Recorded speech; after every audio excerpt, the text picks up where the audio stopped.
On the morning of 9th March 1862, an event took place that changed the world. These 4 hours were the first battle on Earth fought between giant machines. The machine would now dominate where once rode the gallant horse and wooden sailing vessel. Their 3,000-year reign was about to end. That battle changed the course of the American Civil War, which in turn reversed the spread of slavery and influenced the building of large nations. We now take for granted remote-controlled drones, satellites, and missiles hitting unseen targets thousands of miles away. But the Civil War was the first to rely on machines.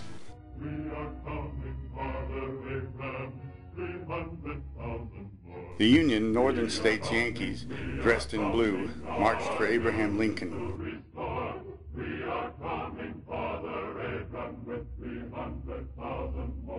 The Confederate Southern State Rebels were a band of brothers dressed in gray.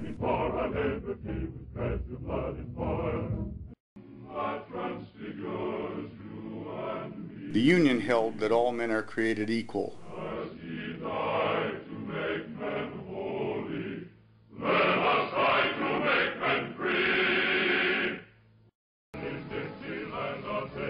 The Confederacy declared itself to be founded upon exactly the opposite cornerstone, that slavery, subordination to a superior race, was a natural and normal condition.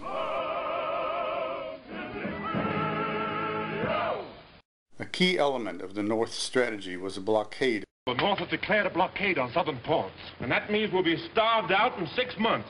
Their hundreds of ships had thick wooden sides and heavy cannons that could shoot for miles. You may recall that Rhett Butler in Gone with the Wind was a sea captain who ran the Union blockade. He warned the Southerners. Gentlemen, may I say a word? Has any one of you gentlemen ever thought that there's not a cannon factory south of the Mason-Dixon line? Have you ever thought that we would not have a single warship, that the Yankee fleet could bottle up our harbours in a week, so that we could not sell our cotton abroad? The iron and coal mines, all the things we haven't got. Why, all we have is cotton and slaves and arrogance. The South was then rich and ignored the warnings. You all gotta wait for that? No! All right, then. Are you with us, men?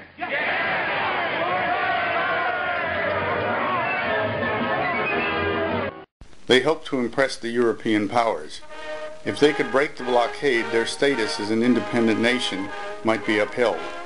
The United States had owed its birth largely to such overseas support from the French.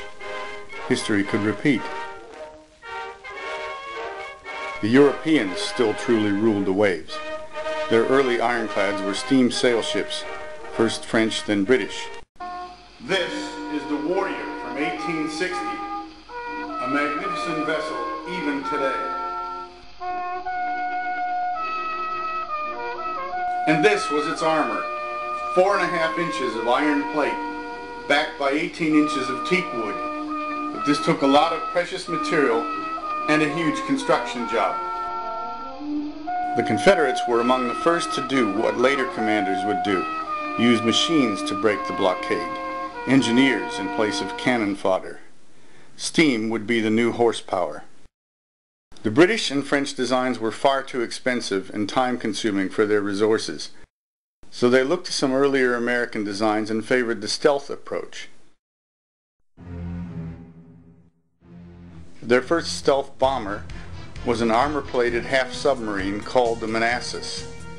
It had only one cannon and an iron ram in its bow.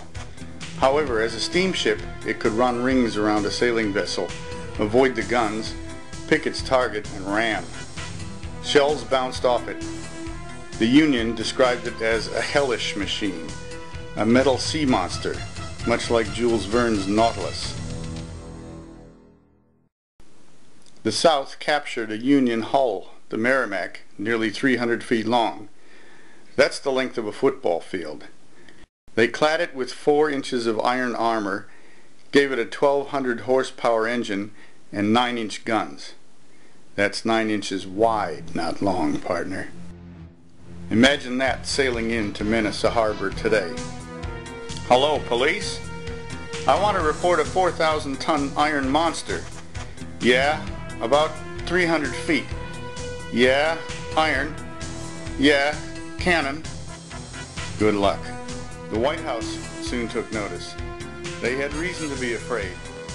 The Confederates were attempting exactly what the infant United States itself had done in 1778.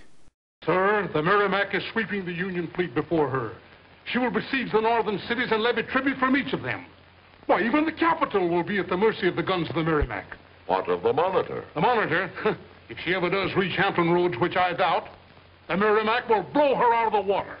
President Lincoln authorized emergency production of John Ericsson's Monitor. Behold the Monitor. There it is. Ericsson's Monitor. A half-submarine, quick to build, but with the key addition of a large turret to house 2 huge guns. It is from the revolving turret that we do the firing, through the narrow ports. One good shot against that turret and there wouldn't be any firing. You don't realize how vital it is that the Monitor succeeds. No shot can stop it. No matter how hard you hit the turret, it burns. But there are other leaders who will also be startled and admonished by the booming of the guns from the impregnable iron turret. Downing Street will hardly view with indifference this last Yankee notion, this Monitor.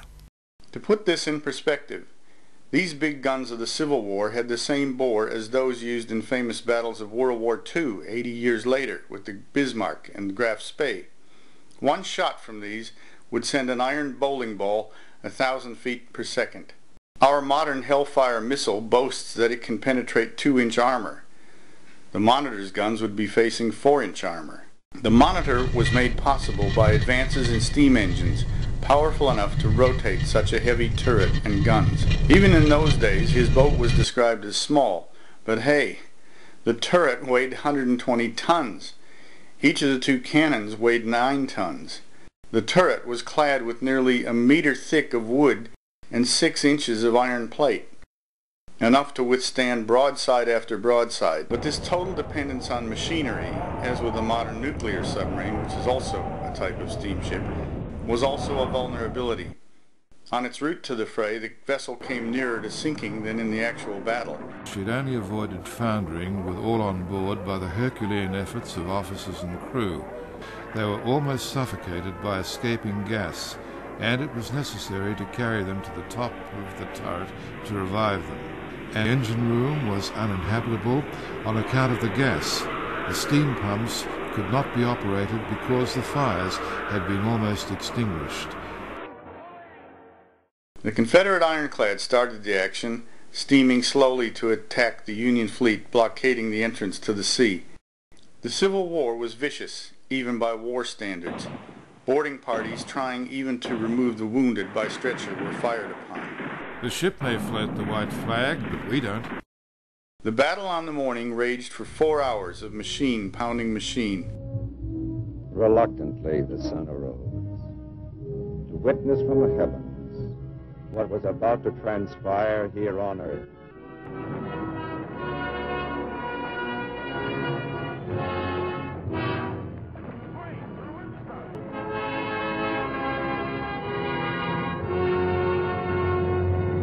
Nothing could stand a fire like that. But you're wrong, sir. Look!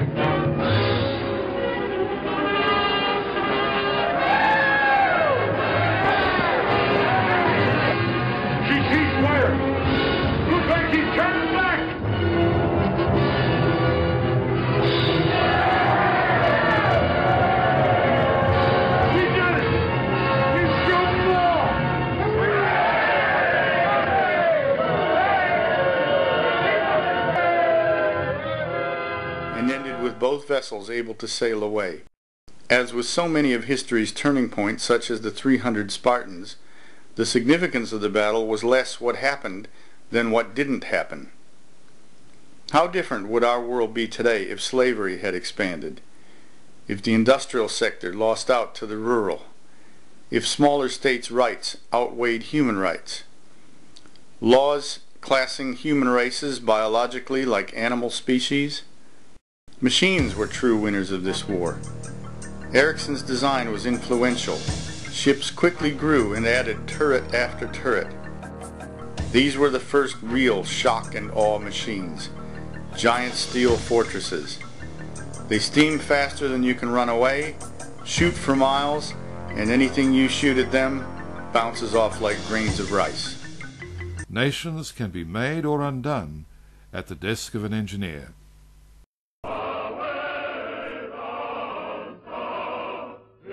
And what of the Confederate Navy? This was the last of their ironclads. They sold it to the Japanese, who came to haunt the U.S. Navy 78 years later.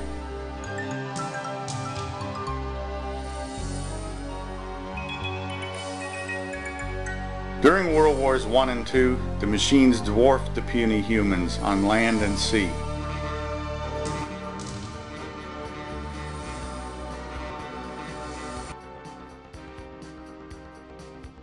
This is one of the last of those giants.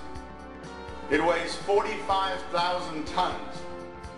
It's nearly 900 feet long. Despite all the technological advances, war remains a human contest.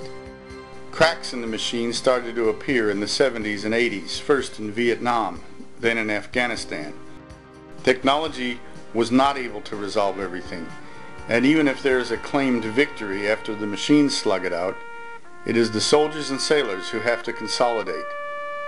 It is they who must win hearts and minds, try to make friends with the vanquished, and help with the rebuilding, because it is humans, not the machines, who will inherit the outcome.